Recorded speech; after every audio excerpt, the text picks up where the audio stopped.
Hello. Hello, good morning. Good morning. Maulang panahon sa ating bayan. Ngayon, gagawa na naman tayo. Magre-repair tayo ngayon ng isang washing machine. Ganito po ang problema niya, mga kaibigan.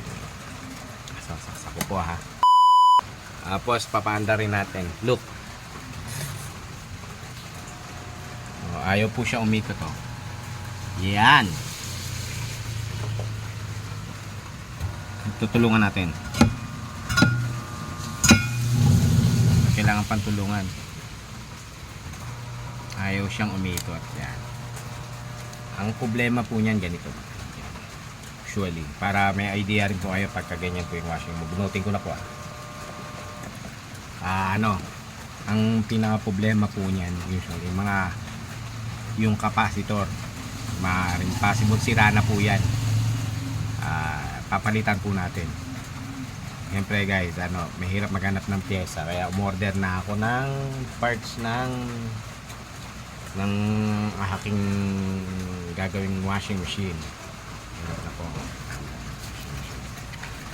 Okay, ganito po itsura ng capacitor ng washing machine.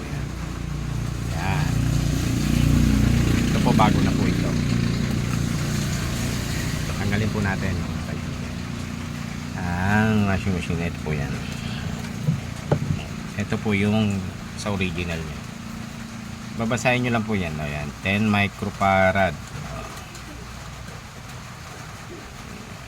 Yan, para hindi po kayo maligaw. Sa mga sa mga washing, karaniwan po yan, wala naman pong polarity yan.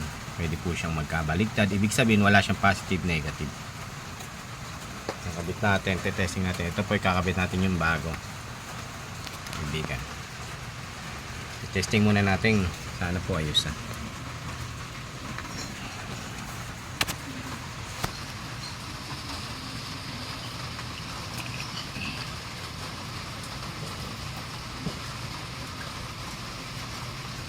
Bago natin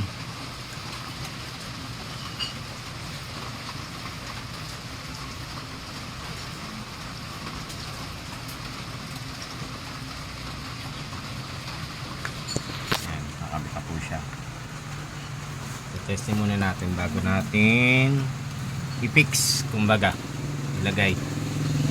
Sasaksak ko po uli siya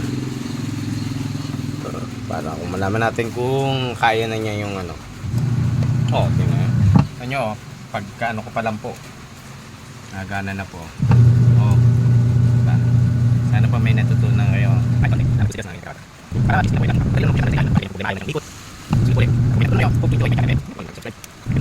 Thank you.